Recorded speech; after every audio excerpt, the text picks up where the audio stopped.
CEAP, Centro Espírita Altivo Panfiro. Uma casa de amor. Bom dia aos nossos ouvintes. Que Jesus abençoe a nossa manhã de estudos.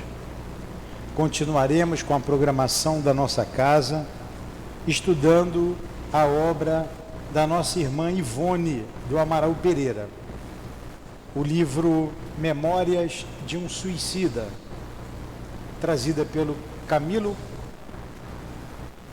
Cândido Botelho, mas sabemos que Leon Denis, como está na página de rosto, colocou a doutrina espírita.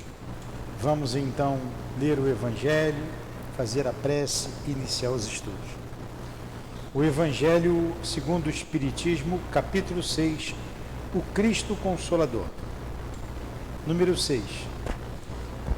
Venho ensinar e consolar os pobres deserdados. Venho dizer-lhes que elevem sua resignação ao nível de suas provas, que chorem, visto que a dor foi consagrada no Jardim das Oliveiras, mas que esperem, pois os anjos consoladores também virão enxugar suas lágrimas. Senhor Jesus, aqui estamos reunidos mais uma vez em nossa casa de amor, rogando a tua assistência, o teu amparo para os estudos que realizaremos, e hoje em torno do tema o suicídio. Permita que a nossa irmã Ivone nos inspire, junto com o querido Camilo, com Leon Denis e os guias da nossa casa de amor. Em nome desses espíritos, Senhor, em nome do altivo, dos guias que dirigem a nossa casa, em nome de Leon Denis, de Allan Kardec, em nome do amor, do nosso amor, Lourdinha, mas acima de tudo, em nome do teu amor, Senhor, e do amor de Deus, nosso Pai, é que damos por iniciado os estudos desta manhã. Que assim seja.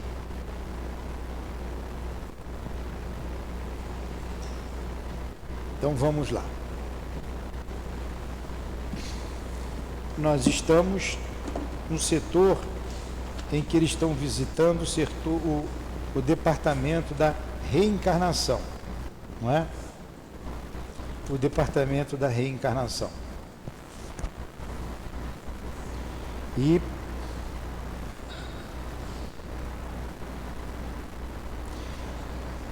página 303. E eles estavam falando da dificuldade de arrumar familiares para poder recebê-los. É na 305 que nós paramos? Então vamos lá.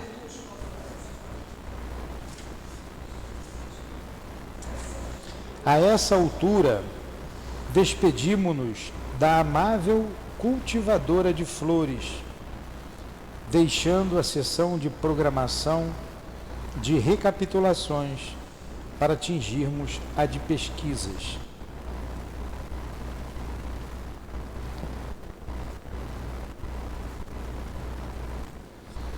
Grande número de funcionários emprestava ali eficiente colaboração, sob a direção de um chefe de vários subchefes, pois os serviços haviam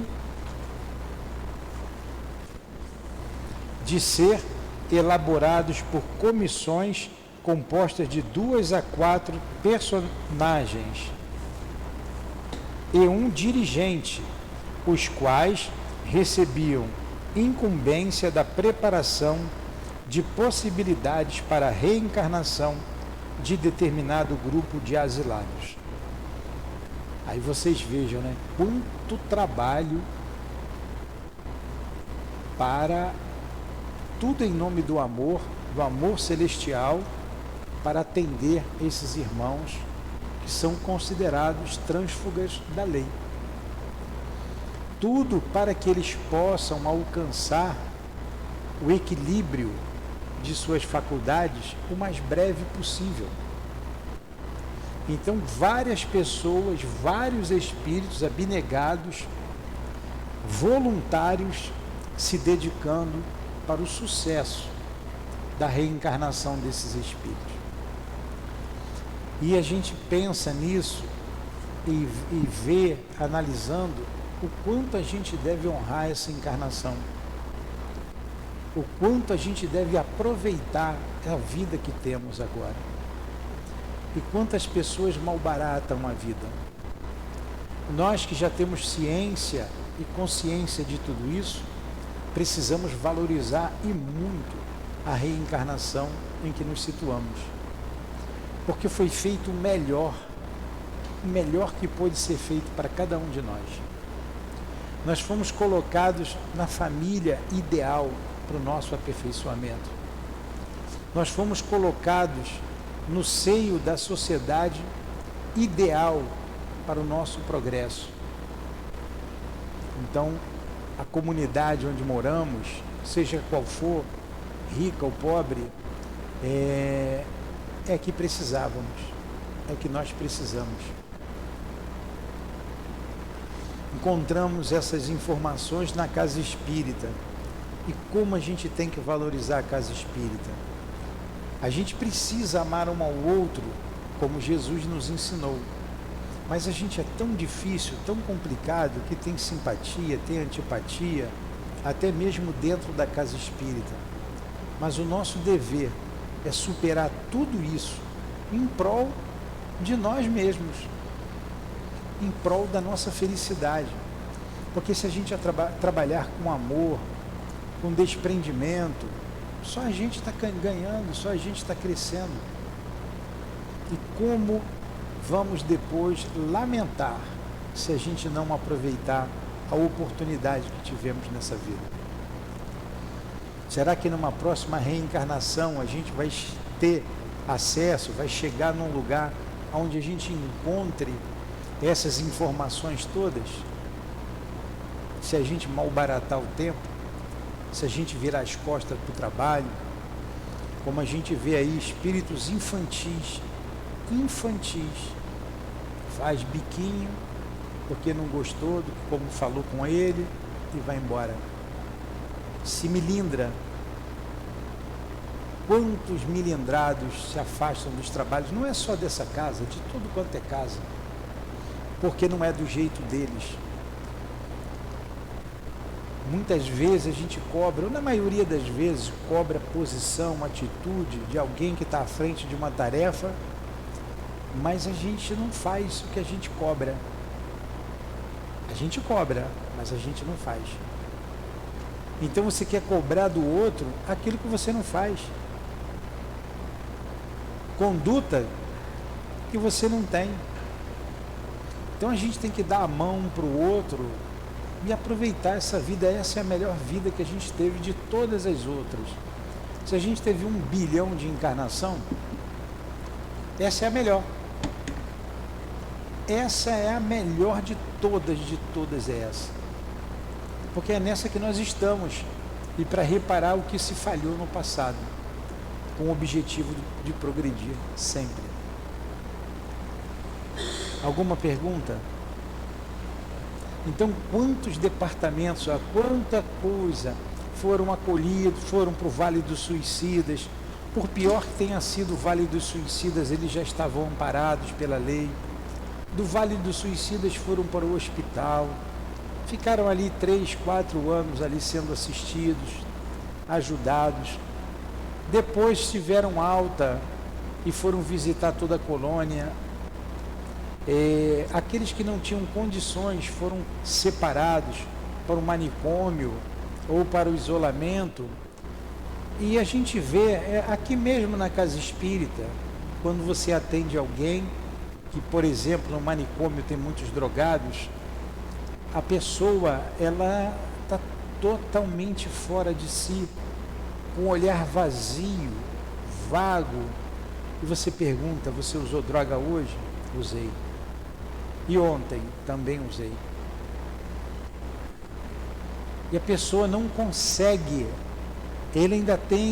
a pessoa ainda tem consciência, mas ela não consegue vencer aquilo. Então é um candidato ao suicídio.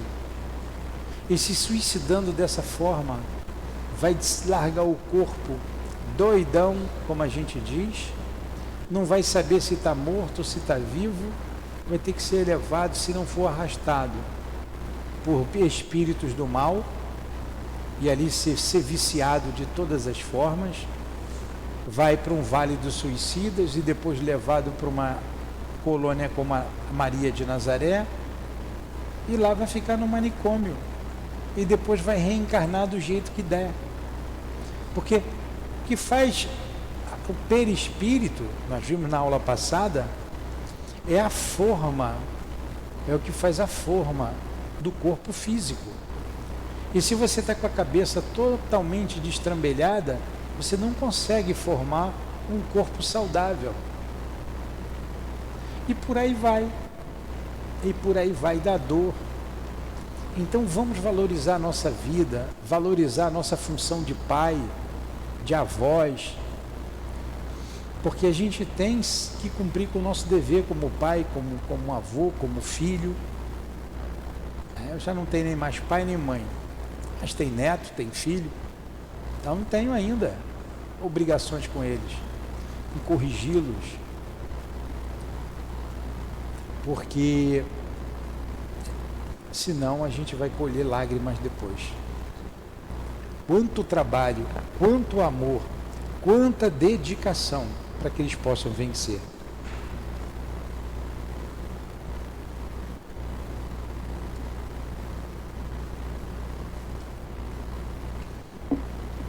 Havia, porém, como não ignoramos, escassez de trabalhadores. Olha só, em todo lugar, até no mundo espiritual, tem escassez de trabalhador. Assim foi que encontramos, prestando valiosos concursos a mais esse departamento, algumas personagens nossas conhecidas de outras localidades, tais como o próprio Teócrito, dirigindo pequena caravana de investigações cujas operações se desenvolveriam, como sabemos, sobre a crosta terrestre e composta dos seus discípulos Romeu e Alceste.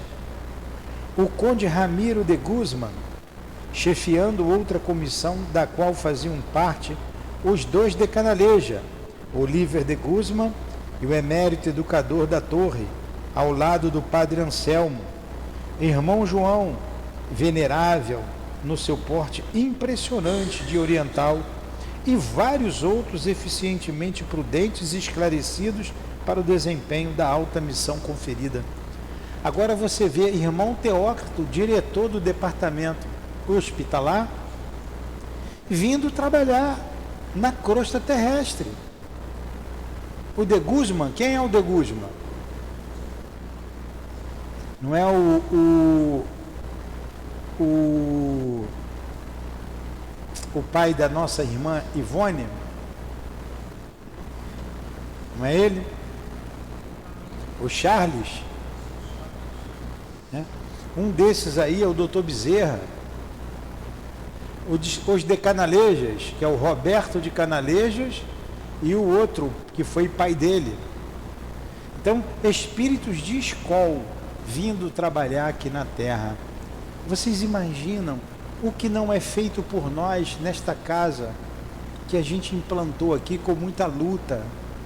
Quanta pressão que a gente recebe do mundo invisível inferior, e muitas vezes eles nos atacam através de encarnados desavisados, e ao mesmo tempo quanta proteção nós temos para nos mantermos aqui. Só pede da gente seriedade, comprometimento com a tarefa, só pede isso, amor ao trabalho. Como a gente agradece, né, e eu falando para vocês, do meu coração saia o sentimento de gratidão por estarmos aqui, falando do mundo invisível, e servindo ao Senhor. Tanto trabalho, tantos que aqui aportam com dores incomensuráveis, e tudo está caminhando direitinho. Então valorizem a casa que vocês estão, valorize o trabalho da mediunidade, vocês que são médiuns, valorizem, orem bastante pela casa, orem uns pelos outros, não deixem de orar, não deixem de agradecer e de pedir para que a gente permaneça firme, sendo um colaborador humilde desses benfeitores. Espíritos de escola, vêm às casas espíritas, não é essa, todas as casas espíritas sérias. Oremos pelas casas espíritas, aonde um dirigente ou outro desavisado cai no campo da vaidade, na tolice da vaidade, do orgulho, e acaba se perdendo. E nós não estamos livres disso porque somos imperfeitos. Então vamos rezar muito, pedir muito a Deus que nos proteja e valorizar o trabalho dessa casa, da nossa casa de amor. Porque Maria Santíssima e esses irmãos, irmão Teócrito, com os de Guzman, com o doutor Bezerra, eles se fazem presente aqui, porque nós estamos com um trabalho muito sério junto aos irmãos suicidas. Não somente esse, como todos os trabalhos que realizamos aqui é com seriedade e com muito amor, todos, sem exceção. Mas a gente tem aqui esse trabalho específico com os suicidas. Então nós estudamos aqui 2 vezes por semana esse livro, Memória de um Suicida. Há uma ligação. Se você evoca os suicidas com um trabalho específico, Maria está ligada a essa casa também. A gente não tem a menor ideia do amparo que a gente está tendo.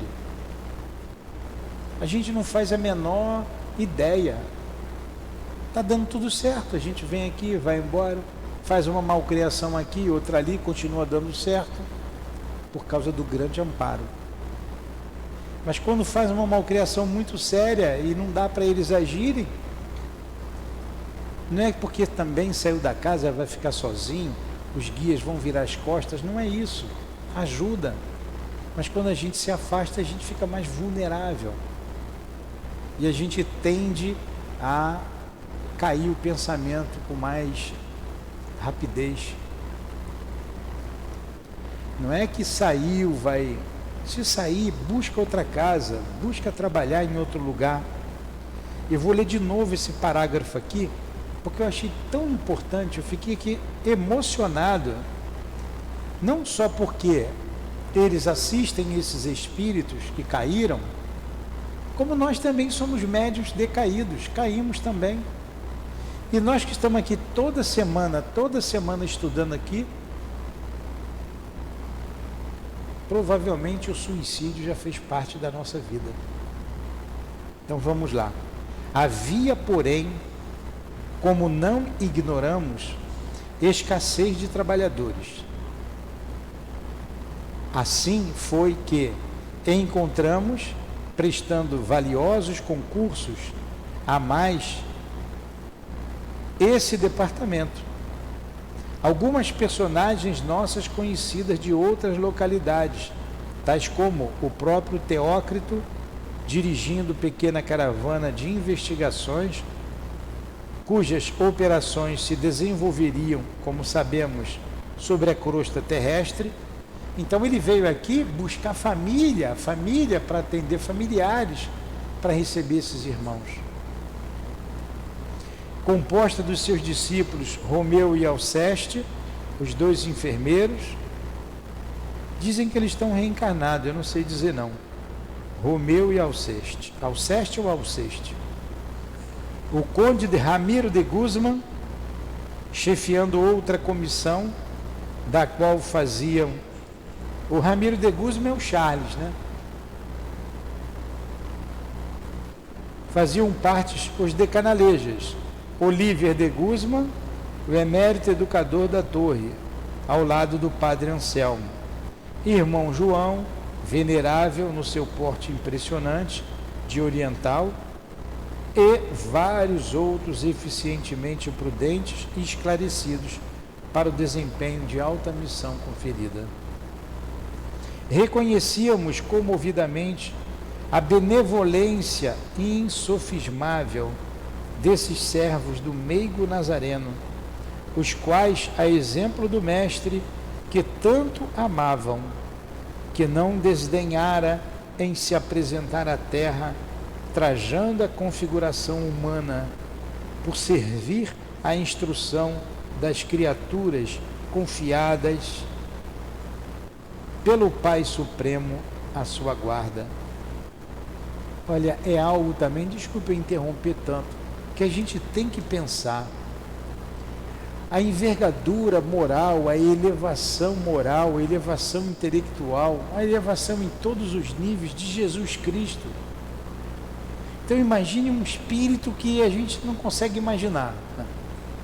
Imagine um espírito que a gente não consegue imaginar, a elevação dele.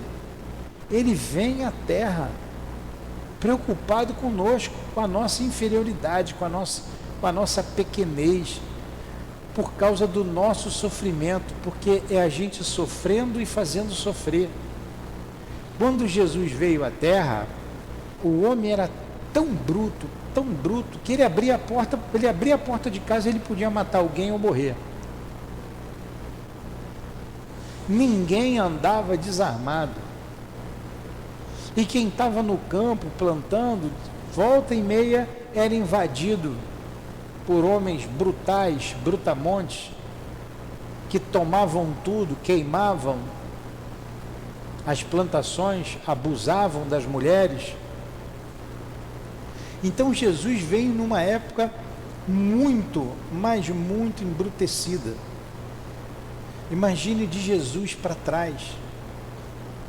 Fala-se de Sócrates, de Platão, 400 anos lá na Grécia antes de Jesus, era para um grupo pequeno.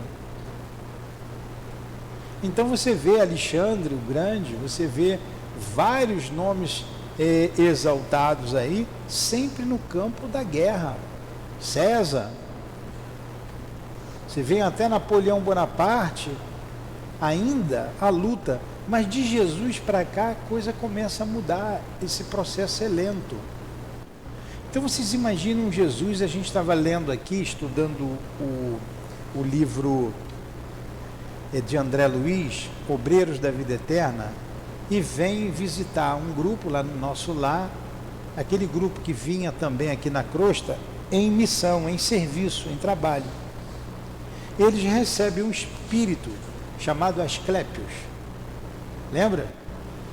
Aí o Asclépios não respondia as perguntas com palavras. Eles podiam perguntar, o Asclépios desenrolava um pergaminho e respondia com uma passagem de Jesus, de Mateus ou de João, ou com Paulo de Tarso.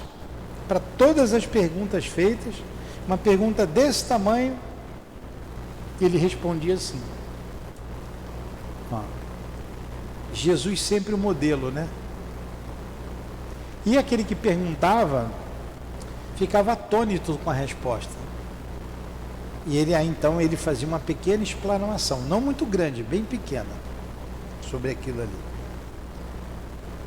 Aí perguntar, esse espírito é de outro planeta, vem lá dos planos terrestres? Não, esse espírito está aqui na Terra. E ele habita ainda o orbe terreno.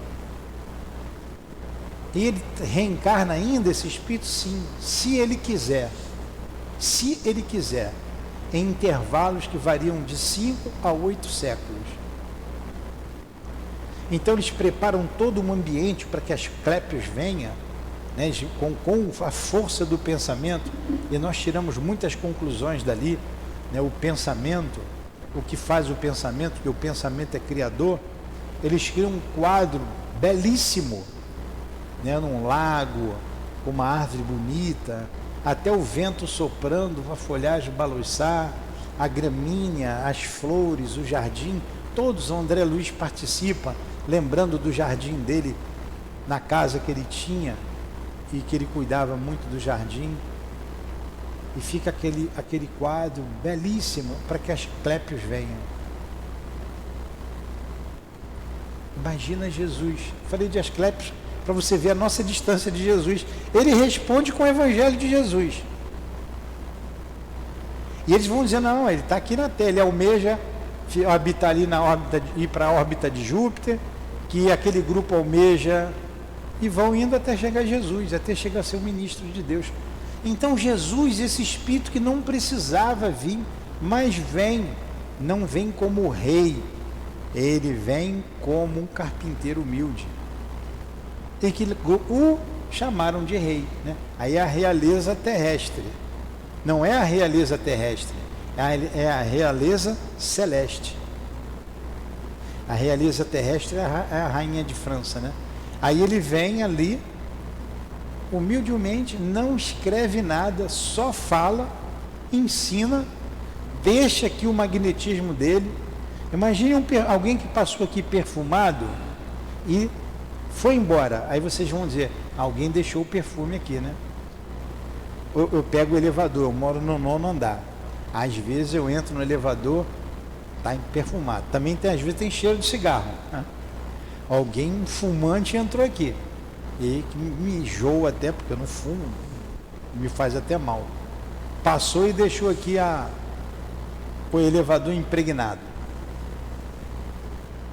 Agora, Jesus deixou impregnado de amor a sua vibração elevada, o seu perfume, até hoje. Até hoje.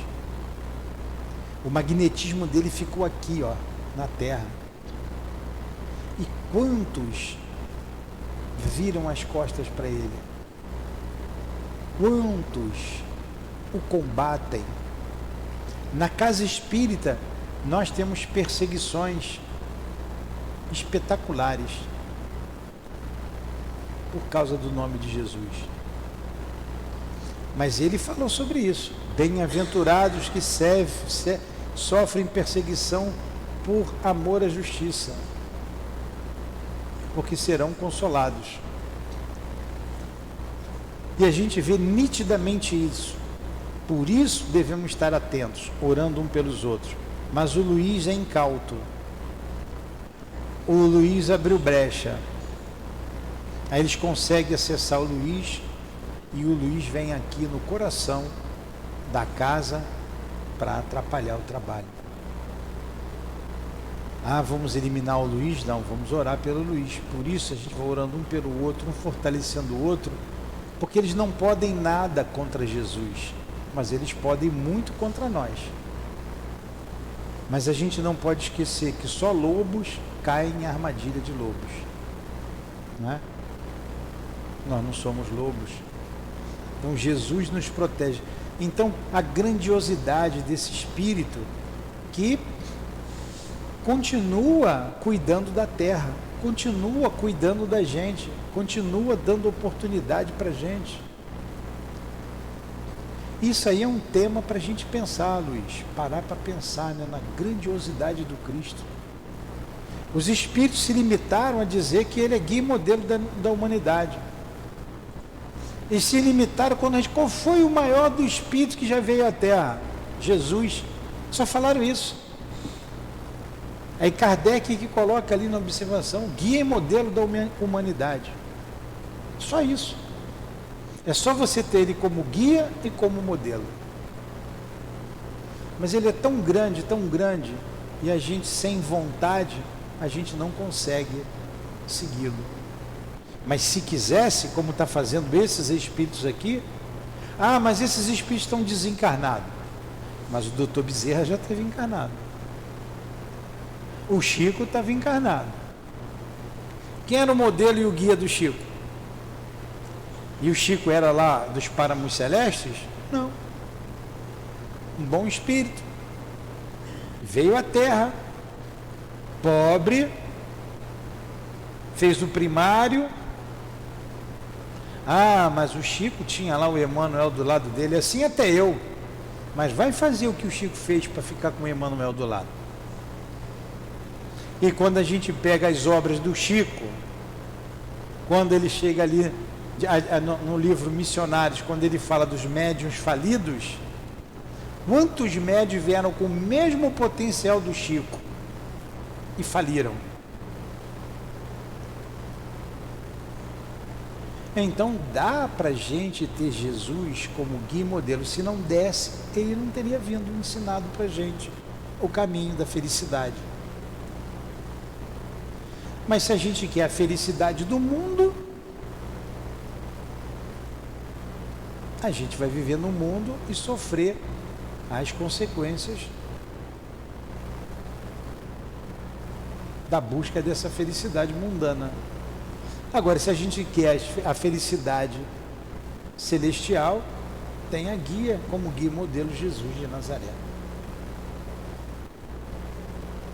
É para a gente ficar pensando nesse espírito. Quanto amor! Quanto amor! Fazer essa casa aqui é fácil. Sobe tijolo, bota um teto. Quantas casas são construídas por aí? Podia ser uma fábrica, podia ser qualquer coisa aqui nessas instalações. Mas resolvemos instalar aqui uma casa espírita.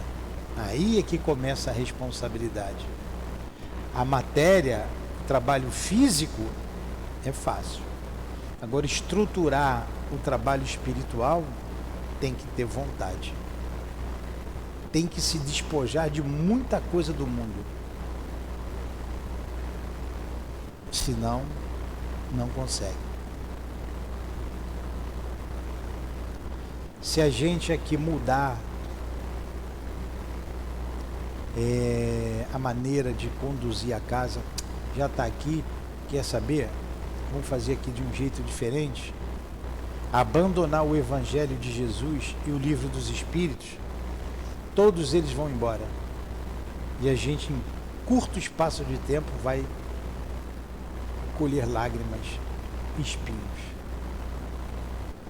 Quantos convites a gente recebe em troca de favores materiais? Essa semana mesmo, um outro convite. E se você não estiver atento, você embarca na canoa furada. Então vamos lá, vamos continuar aqui, né? Então reconhecíamos comovidamente a benevolência insofismável desses servos do meigo nazareno, os quais, a exemplo do mestre, que tanto amavam, que não desdenhara em se apresentar à terra, trajando a configuração humana, por servir à instrução das criaturas confiadas pelo Pai Supremo à sua guarda.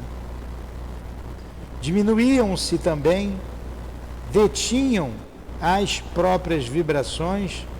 Olha, esses mesmos espíritos, imaginem Jesus, eu sei que eu estou lendo de novo, mas isso é tão importante.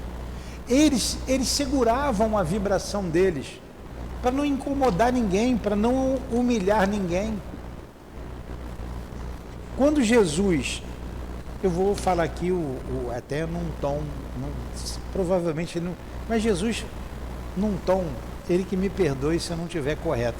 Eu vou repetir o que o altivo falava, mas em tom lá até de brincadeira, a gente sorria. Na verdade, Jesus deu uma chave de galão em Paulo de Tarso.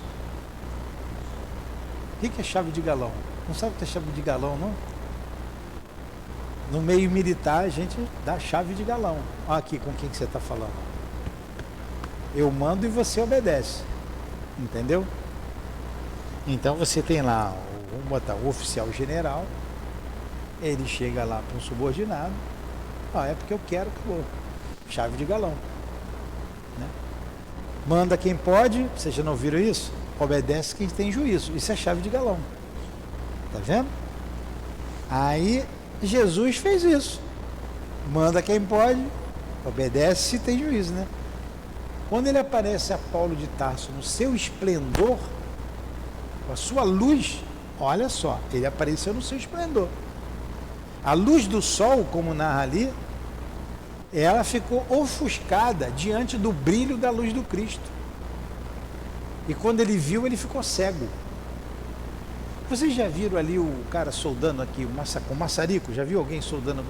Eu estou na cabeça porque toda hora eu estou ali na obra e ele está com o maçarico lá soldando ferro. Se você olhar para aquilo, você fica meio ofuscado, não fica? Você fica durante alguns segundos ofuscado por causa do brilho da luz, é uma luz muito forte, da solda. Foi um brilho muito maior do que o do maçarico. Jesus usou o maçarico dele a todo vapor, que Paulo ficou cego. Então, se ele viesse à terra com toda esse esplendor, ninguém suportaria. A gente não suporta. E esses guias aqui, olha, que não tem a elevação de Jesus, mas nem nós suportaríamos. Eles se fazem pequenos, eles diminuem a vibração deles. Quando a gente fala para o médium que o médium precisa se moralizar, que o médium precisa estudar, porque esses guias, imagine Allan Kardec aqui, Leon Denis, o próprio Altivo, as nossas queridas Cidinha, Neuza, foi uma amiga nossa, convivemos todos. Mas qual a elevação desses espíritos? Se eles já eram bons quando estavam aqui na Terra, como eles não estão agora. Então cabe a nós elevar a nossa vibração, fazendo jejum moral. É difícil parar de falar da vida alheia?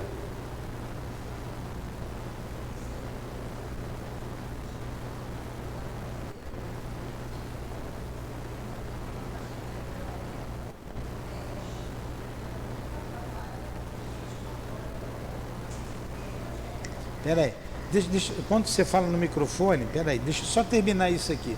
Então, eles abaixam a vibração deles por misericórdia para se comunicar conosco. Então a gente tem que fazer o nosso trabalho, parar de falar mal da vida alheia, parar de pensar mal das pessoas, de julgar mal as pessoas, ter uma vida correta.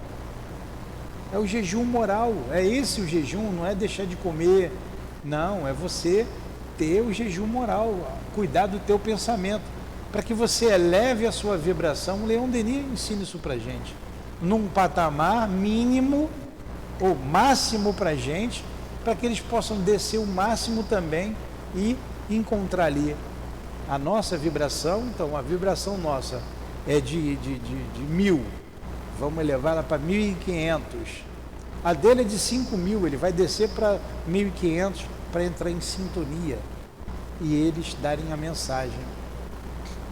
É pura misericórdia. Fala. Tá funcionando?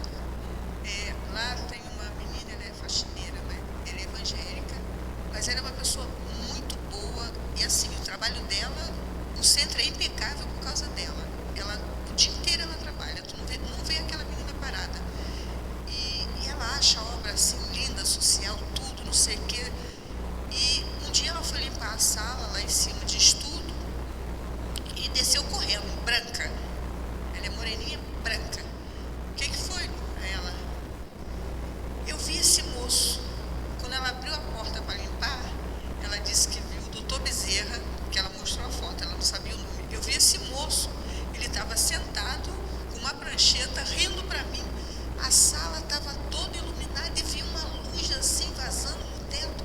Ela falou, era muita luz, eu quase não consegui ficar olhando. Aí eu fiquei com medo e saiu correndo. Olha a luz. É isso aí. Então, veio a quem? Aos simples. Aos simples. Aí a gente fala com os médiuns.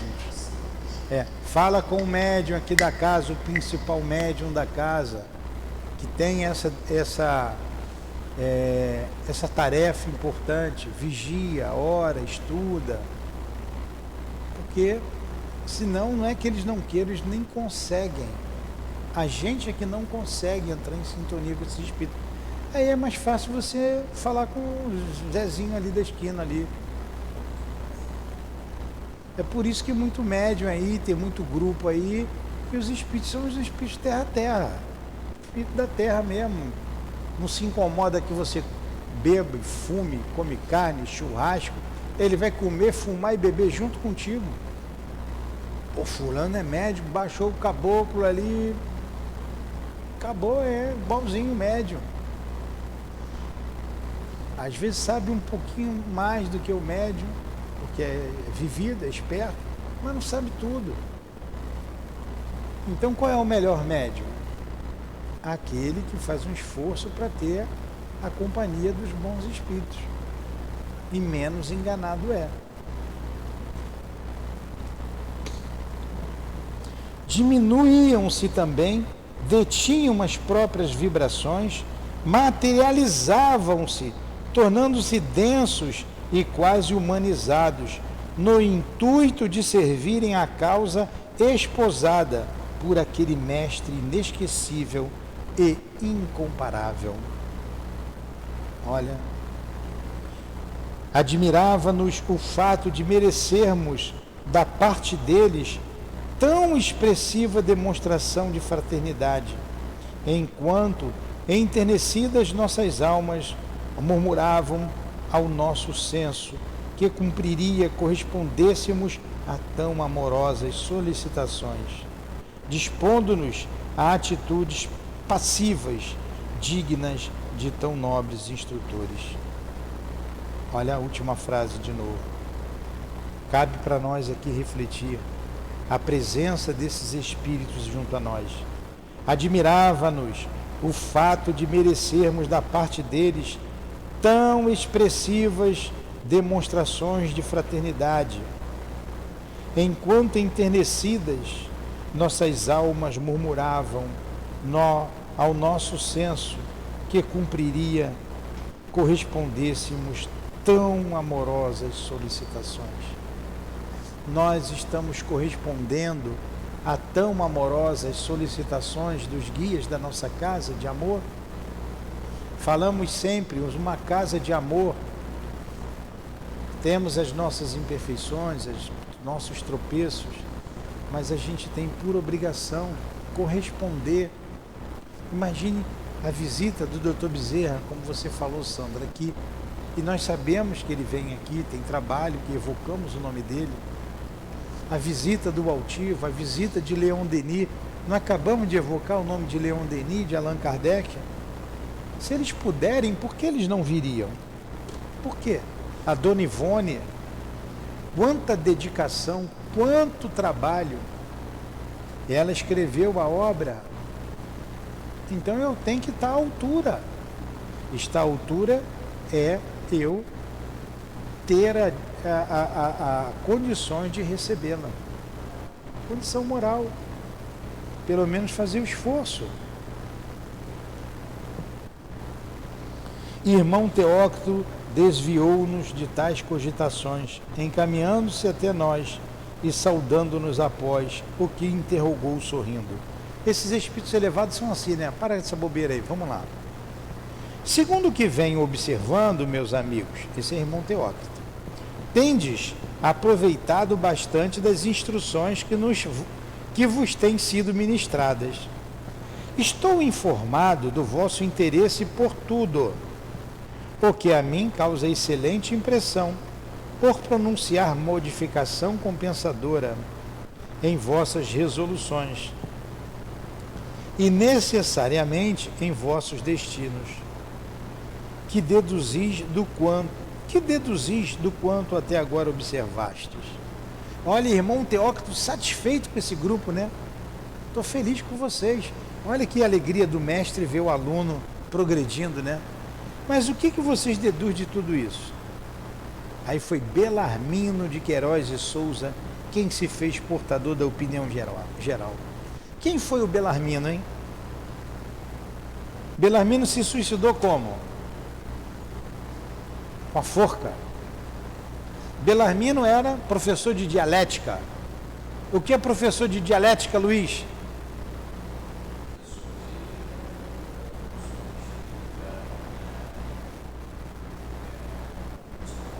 Não inventa, procura aí no dicionário. Poliglota. Ele era poliglota. Filósofo. Ele tinha muitas qualidades. Ele tinha amor no coração. Ele seria perfeito se não fosse o orgulho, né? Fez com que ele se suicidasse. Então, um homem cheio de qualidades intelectuais. Vamos lá. Deduzimos, responde nosso irmão Belarmino, né? Deduzimos, eminentíssimo irmão, chamou de eminência, disse com veemência, com firmeza, com segurança, isso é veemência, que se nos fora dado conhecer estas coisas quando homens, seria mais que provável termos evitado o suicídio, conduzindo-nos por sistemas opostos aos que nos perderam. Olha, essa frase dele aí merece dar uma paradinha para a nossa análise. Sabe por quê? Porque o que ele está se referindo aqui, ao conhecimento que ele está tendo, nós já temos também.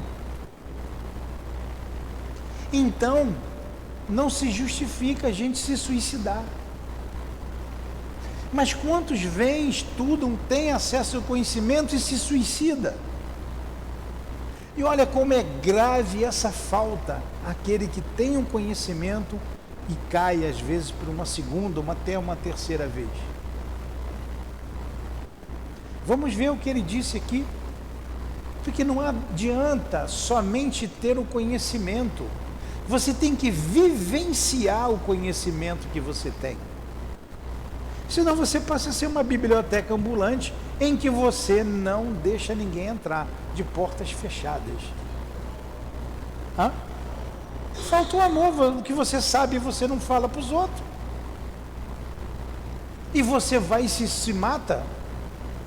Você é egoísta? Então vamos lá, olha o que ele concluiu. Que se nos fora dado conhecer estas coisas quando homens, seria mais que provável termos evitado o suicídio, conduzindo-nos por sistemas opostos ao que nos perderam. Quanto ao que a mim particularmente concerne,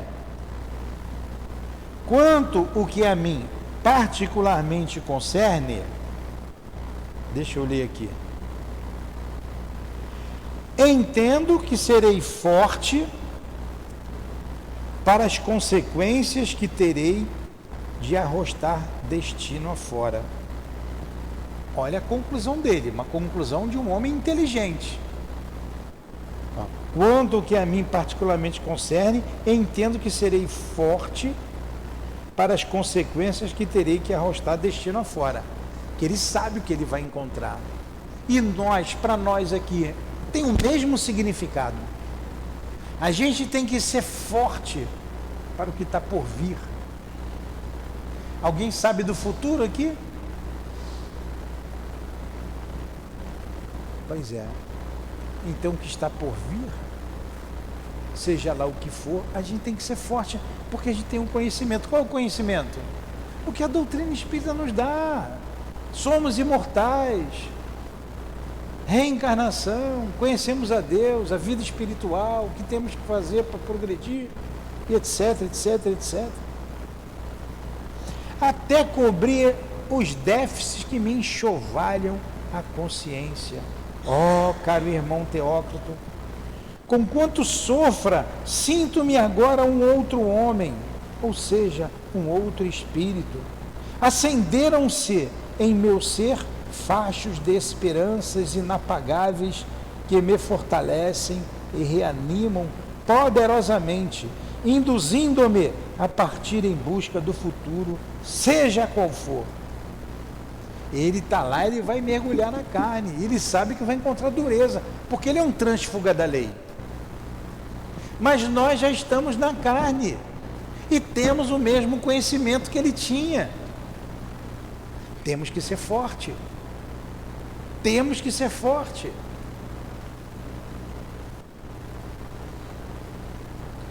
Acenderam-se em meu ser fachos de esperanças inapagáveis, que me fortalecem e reanimam poderosamente, induzindo-me a partir em busca do futuro, seja qual for.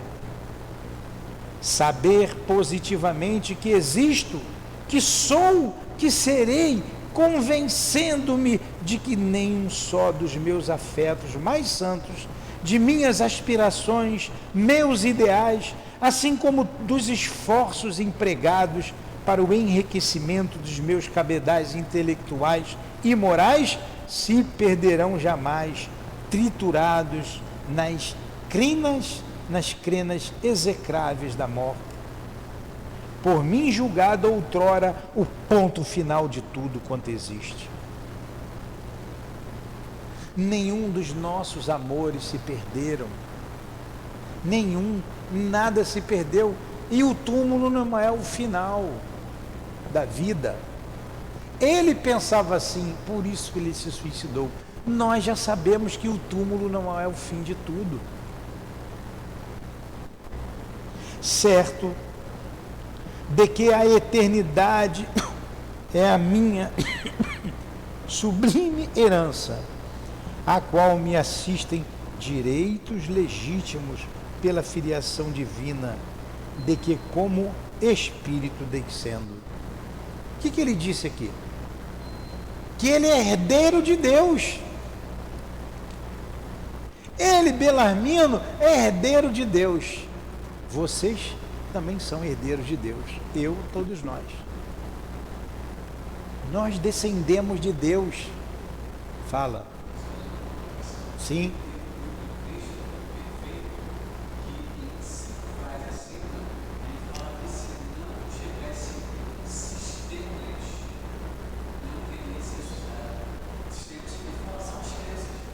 Nas crenças. Ele agora crê em Deus. Ele é perfeito, porque ele é inteligente demais. E ele entendeu e compreendeu tudo. Agora ele vem botar a prova. Nós estamos no campo da prova. Nós também entendemos isso lá. Estamos no campo da prova. Olha, a pergunta dele é longa. Nós já estamos com 1 hora de estudos. Eu acho melhor, pela beleza, pela profundidade dessa resposta, a gente começar nela na próxima aula, né? A gente começa então na pergunta que o irmão Teócrito faz, que a gente sempre esquece, né? A gente começa na pergunta que ele faz e vamos na resposta de Belarmino. Tá bom assim? Vamos fazer assim, para não cansar muito vocês. Se vocês quiserem ficar até 4 horas da tarde, não dá, até 3h30 dá. Porque 3h30 eu tenho que sair, porque tem um culto no lar hoje na casa do nosso Anselmo e Beth. É muito bom esse estudo, não é? Olha, quanta coisa para a gente refletir. Ali no parágrafo anterior sobre Jesus, esse grande espírito que se fez pequeno para estar conosco. E agora a resposta do Belarmino. Então vamos agradecer. Alguma colocação mais? Pode.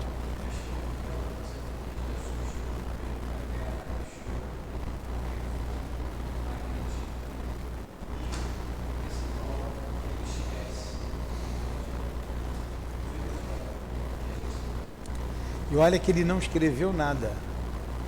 Nele mesmo não escreveu nada. Ele é o próprio Evangelho. Olha só, ele deixou o Evangelho. Ele é o próprio Evangelho. E aqueles que é o perfume dele, e aqueles escreveram sobre Jesus, escreveram dele. Ele é o próprio Evangelho.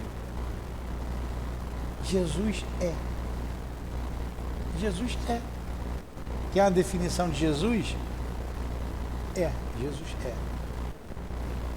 Agora imagine Deus, o Criador. Mestre Jesus, ilumine a nossa vida, Senhor. Ilumine a nossa alma de esperança. Ajuda-nos a vencer as dificuldades que arrastamos conosco. não desista de nenhum de nós. Auxilia-nos, estendendo as vossas mãos e o vosso coração, afastando-nos do mal, não deixando que o orgulho nem a vaidade tome conta do nosso ser tão pequeno.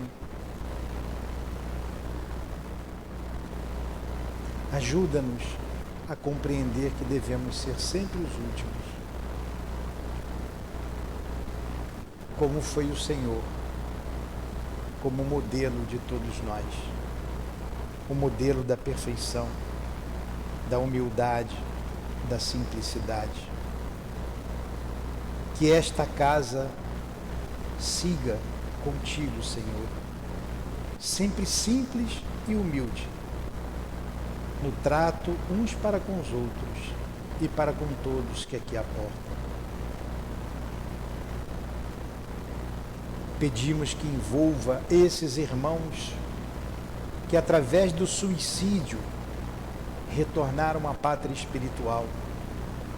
Auxilia-os, esperança para eles também, força, ânimo para que possam vencer.